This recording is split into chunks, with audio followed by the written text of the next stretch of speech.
आवाज से नहीं, शब्दों से होता है।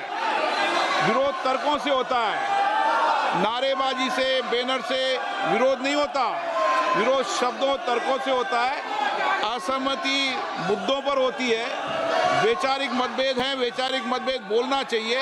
ये सदन वैचारिक मतभेदों के लिए बोलने के लिए, लेकिन ये तरीका ठीक है क्या? नो। अगर आप यही तरीका अपनाना चाहते हैं तो अपनाएं। मेरा एज अध्यक्ष के नाते आपसे आग्रह रहता है, सदन से आग्रह रहता है कि सत्ता पक्ष हो चाहे प्रतिपक्ष हो, सदन की मर्यादाओं परंपराओं को बना के रखें। ये सभागृह आपका है। आप इस सभागृह का जितना अपमान करेंगे, देश आपको देखेगा। और आप इस सभागृह की प्रतिष्ठा को गिराने का कृत्य कर रहे हैं। इस व्यवस्था के अंदर सदन चलाना उचित नहीं है। Item number 11C Jayaprakash. मैं आज के कार्य सूची में क्रम संख्या मेरे नाम पे समूह सूची लोक लेखा समिति 2025-26 का प्रतिवेदन संख्या 36, 37, 38 का हिंदी तथा अंग्रेजी संस्करण प्रस्तुत करता हूँ। Item number 11A Shri Piyush Goyal.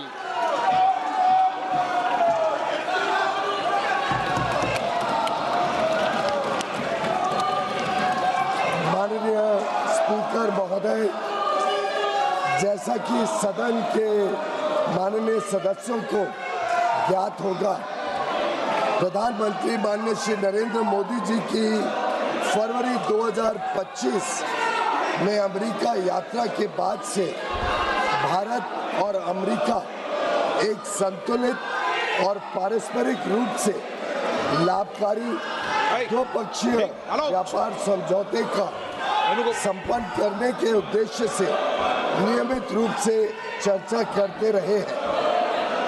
इसी को ध्यान में रखते हुए दोनों पक्ष के वार्ताकारों ने पिछले एक वर्ष में विभिन्न स्तरों पर गहन बातचीत की है।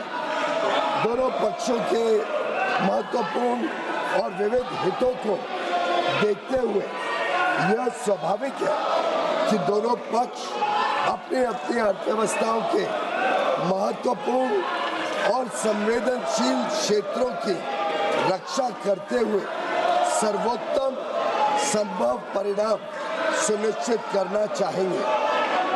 इन वार्ताओं के दौरान भारतीय पक्ष अपने संवेदनशील क्षेत्रों, विशेषकर कृषि और दुग्ध क्षेत्रों के हितों की रक्षा सुनिश्चित करने में सफल रहा है।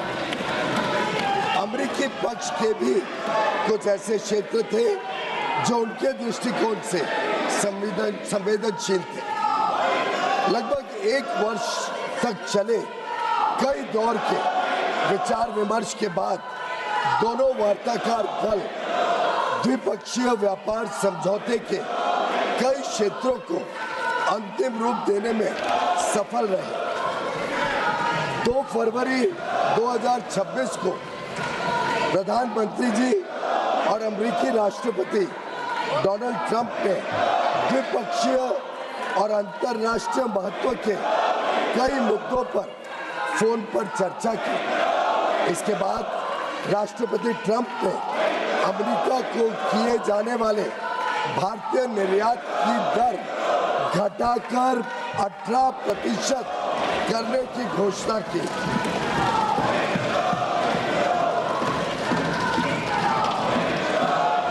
मैं इस बात पर जोर देना चाहता हूं कि यह अमेरिका द्वारा कई प्रतिस्पर्धी देशों पर लगाए गए टैरिफ से कम है, जिससे अमेरिकी बाजार में भारत की निर्यात प्रतिस्पर्धात्मकता में वृद्धि होगी। यह समझौता भारतीय निर्यातकों को विशेष रूप से श्रम प्रधान क्षेत्रों और विनिर्माण में महत्वपूर्ण तुलनात्मक लाभ भी प्रदान करता है। मैं इस सम्मानित सदन के समक्ष यह दोहराना चाहता हूं कि खाद्य और कृषि क्षेत्र में भारत की प्रमुख संवेदनशीलता का पूर्णतः ध्यान रखा गया है। साथ ही यह साझेदारी लघु और मध्यम उद्यमी, MSMEs, उद्यमियों, कुशल श्रमिकों और उद्योग के लिए नए अवसर खोलेगी। उन्नत प्रौद्योगिकियों तक पहुंच का सुगम बनाएगी और भारत के make in India for the world, design in India for the world और innovate in India for the world के दृष्टिकोण को साकार करने में सहायक होगी।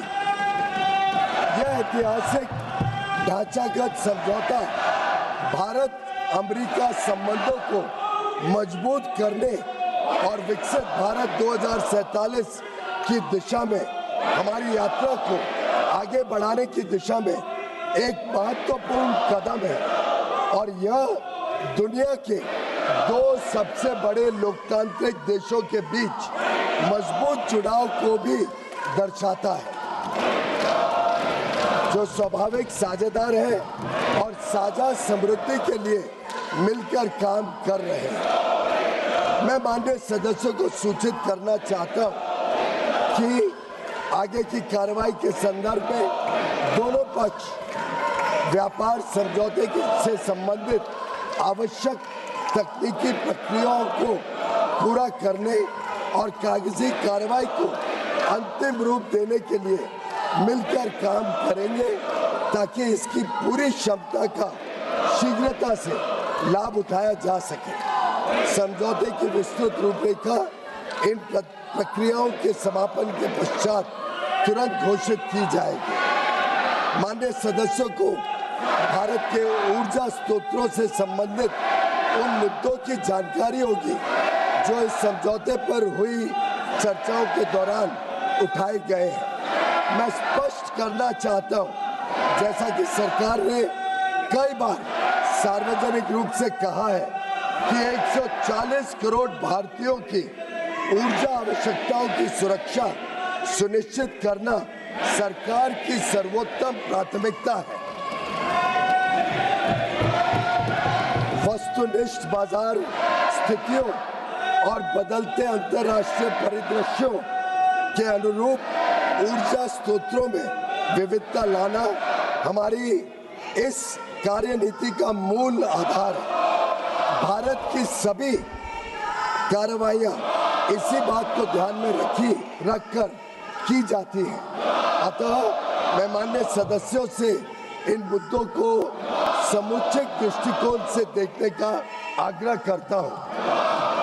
दोनों देशों के बीच भावी व्यापार अवसरों के संदर्भ में माननीय सदस्यगण इस बात को समझेंगे कि भारत और अमेरिका काफी हद तक एक दूसरे की पूरक अर्थव्यवस्थाएं हैं। जैसे जैसे भारत विकसित भारत के पथ पर अग्रसर हो रहा है, हमें ऊर्जा, विमानन, डेटा केंद्र, परमाणु ऊर्जा आदि सहित कई क्षेत्रों में अपनी क्षमताओं को बढ़ाने की आवश्यकता होगी। अमेरिका इन क्षेत्रों में दुनिया का अग्रणी देश है, इसलिए हमारे लिए इन क्षेत्रों में व्यापार की संभावनाओं पर ध्यान केंद्रित करना स्वाभाविक है, जिससे न केवल हमारी खरीद में बल्कि हमारे अपने निर्यात में भी विस्तार होगा। हमारा अनुमान है कि तुलनात्मक लाभ के परिणाम स्वरूप कई क्षेत्रों में भारत का निर्यात अमेरिका में भी काफी बढ़ेगा।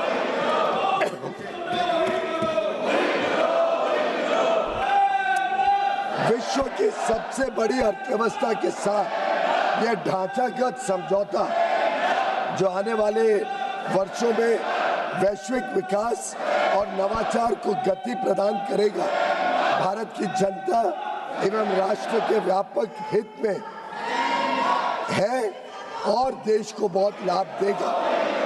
यह विकसित भारत और आत्मनिर्भर भारत दोनों को सशक्त बनाता है। हम अपने देश के लिए माननीय प्रधानमंत्री जी के इस दृष्टिकोण को साकार करने की दिशा में निरंतर कार्य करते रहेंगे। धन्यवाद महोदय।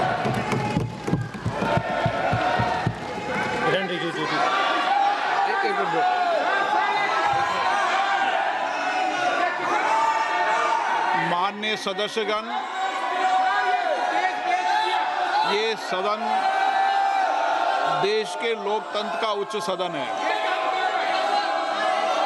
और आप सभी दलों ने समय समय पर इस देश के अंदर अलग अलग कालखंड के अंदर सरकार में भी रहे, लेकिन मेरा मत है कि इतनी लंबी सरकार में रहने के बाद भी हम इस उच्च सदन की मर्यादाओं परंपराओं को तोड़ रहे हैं। विरोध का तरीका होता है, विरोध के तरीके और भी हो सकते हैं, लेकिन आप अपनी इलाके से छोड़कर उस जगह जाकर मर्यादाओं को तोड़ोगे तो देश के अंदर लोकतंत्र के प्रति लोगों का विश्वास भरोसा कम होगा। आप सब चुनकर आते हैं, सदन के अंदर सदन के बाहर विरोध का तरीका होता है, लेकिन हम इतने वरिष्ठ नेता आप हैं, आपने शासन किया है, लेकिन नहीं बोलने देंगे वो नियम प्रक्रिया से चलता है, लेकिन आप मर्यादा तोड़ेंगे उचित है क्या? आप इधर से उधर जाकर आपके सदस्य इधर से उधर जाएंगे, ये उचित है क्या? यही मर्यादा बनाना चाहते हैं क्या आप? आपके इतने साल के शासन करने के बाद आपने यही परंपराएं लागू किए। आप वरिष्ठ लोग हैं, बालू जी, आप इतने सीनियर नेता हैं, ये देश में अच्छा लग रहा है कि आपको? आप इधर जाकर मंत्री बोल रहे हैं, आसन पे जाके खड़े हो रहे हैं, सत्ता पक्ष की तरफ बैनर लेकर आ रहे हैं।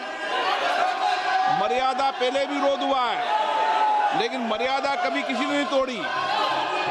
आप शासन में रहे, ये प्रतिपक्ष में रहे, तब भी विरोध हुआ है, लेकिन मर्यादाएं कभी नहीं तोड़ी। लेकिन आप जो मर्यादाएं तोड़ रहे हैं, ये उचित नहीं है। आप शासन को ये मजबूर नहीं कर सकते। मैं आपसे पुनः आग्रह करता हूं, आप मर्यादा रखें, अच्छी परंपराएं रखें। विरोध का तरीका हो सकता है आपका, विरोध आवाज से नहीं शब्दों से होता है, विरोध तर्कों से होता है। नारेबाजी से, बैनर से विरोध नहीं होता, विरोध शब्दों तर्कों से होता है। असहमति मुद्दों पर होती है, वैचारिक मतभेद हैं, वैचारिक मतभेद बोलना चाहिए, ये सदन वैचारिक मतभेदों के लिए बोलने के लिए, लेकिन ये तरीका ठीक है क्या? नो। अगर आप यही तरीका अपनाना चाहते हैं तो अपनाएं। मेरा एज अध्यक्ष के नाते आपसे आग्रह रहता है, सदन से आग्रह रहता है कि सत्ता पक्ष हो चाहे प्रतिपक्ष हो, सदन की मर्यादाओं परंपराओं को बना के रखें। ये सभागृह आपका है,